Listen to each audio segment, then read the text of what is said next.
हम समझेंगे गुणनखंड विधि से किसी समीकरण का कैसे हल किया जाता है। तो ये जो है बीजीय व्यंजक है, इसको बहुपद भी कहेंगे क्योंकि बहुपद वह रहता है जिसमें एक पद या एक से अधिक पद रहें। तो पद किसे कहते हैं? जब कोई बीजीय व्यंजक है, जैसे बीजीय व्यंजक किसे कहते हैं जिसमें जो चर अचर और ये गणितीय संक्रियाएं जैसे प्लस माइनस से मिलकर बना उसे बीजीय व्यंजक कहते हैं। अब बीजीय व्यंजक में क्या होता है, जैसे कि हम जनरल तौर पर हम ऐसे कह सकते हैं कि इसको ये पहली संख्या, दूसरी संख्या, तीसरी संख्या, तो इस तरीके से ना बोलकर इनको पद कहा जाता है। तो ये पहला पद हुआ, ये -3x दूसरा पद हुआ, -10 तीसरा पद हुआ, चिन्ह के सहित पद को कहा जाता है। अब इसके लिए हम क्या करते हैं, इसका हल करने के लिए देखो यहाँ पर सिर्फ एक ही चर है, x चर है, तो x चर का ये बीजीय व्यंजक है। तो क्या करेंगे, इसमें हम जो बीच वाली संख्या है उसको ऐसे तोड़ेंगे, ऐसी दो संख्याएं लेंगे हम, उसका जोड़ने घटाने पर -3x आना चाहिए और उन दो संख्या को गुणा करने पर -10 और x के गुणा के बराबर आना चाहिए। तो देखो हमें एक संख्या कौन सी मिल रही है, 5 और 2 मिल रही है।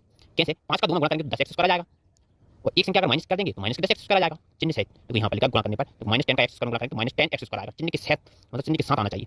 और जोड़ने घटाने पर 3x, देखो 2 में से 5 घटाएंगे तो कितना आएगा, 3 आ जाएगा। अब 2 में से 5 कब घटाएंगे, कब घट सकते हैं, जब बड़ी वाली संख्या जो 5 है वह माइनस की होता तभी घट सकती है।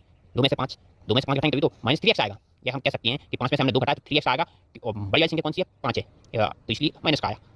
और वैसे कि मैं समीकरण लिखकर उसको आगे हल करके देखो, यहाँ पर x2 लिखा, इसको हमने तोड़ लिया, -5x + 2x जो कि कितना हो जाएगा, -5x + 2x -3x ही होगा, -10 बराबर 0। और इन दोनों का संख्याओं का गुणा करने पर कितना आएगा, देखो -10x आएगा। करो 5x -5x + 2x गुणा करने पर 10x आना चाहिए आ गया, और जोड़ने घटाने पर कितना, -3x। तो बस गुणनखंड विधि में मेन जो पॉइंट रहता है यही रहता है कि जो बीच वाली संख्या है उसको इन दो संख्याओं में हम तोड़ें, तो उनका गुणा करने पर जो पहला पद और अचर पद है उनके गुणा के बराबर आना चाहिए। जोड़ने घटाने पर जो संख्या है बीच वाली संख्या या पद बोलेंगे इसे ज्यादातर, पद जो बीच वाला है उसके बराबर आना चाहिए। तो x का -5x + 2x -10 बराबर 0, वैसे लिया x का वैसे वैसा 3x को हमने तोड़ लिया, -5x + 2x जो कि -3x होगा, -10 बराबर 0, वैसे कि वैसे समीकरण लिख लिया। आगे सॉल्व करेंगे तो यहाँ पर x कॉमन आ रहा है, यहाँ भी x है, यहाँ भी x कॉमन आ जाएगा, तो यहाँ क्या बचेगा, x माइनस माइनस से लिख लिया 5 प्लस का चिन्ह लगाया, इन दोनों में से 2x - 5 × 2 कर सकते हैं, तो यहाँ से भी 2 कॉमन आ जाएगा, तो यहाँ x बचा माइनस, यहाँ 5 × 2 कॉमन कर सकते हैं तो 2 कॉमन आ गया तो 5 बचा बराबर 0। तो अब यहाँ से कॉमन क्या आ रहा है, देखो x - 5 यहाँ भी है, यहाँ भी है, तो यहाँ पर कॉमन ले लिया x - 5, तो यहाँ पर क्या बचा x और यहाँ पर क्या बचा +2, ये x - 5 कॉमन आ गया बराबर में 0। अब x + 2 बराबर 0, देखो ये x + 2 बराबर एक बार 0 लिख लेंगे, x - 5 बराबर दूसरी बार 0 लिख लेंगे। देखो ये भी 0 बराबर है, ये भी 0 बराबर है, जो कि समीकरण कहता है। तो x + 2 बराबर 0, x - 5 बराबर 0, तो x बराबर कितना आ गया, यहाँ से -2 और x बराबर यहाँ पर आ गया 5, तो इधर जाएगा प्लस का हो जाएगा और +2 इधर जाएगा -2 हो जाएगा, तो x बराबर -2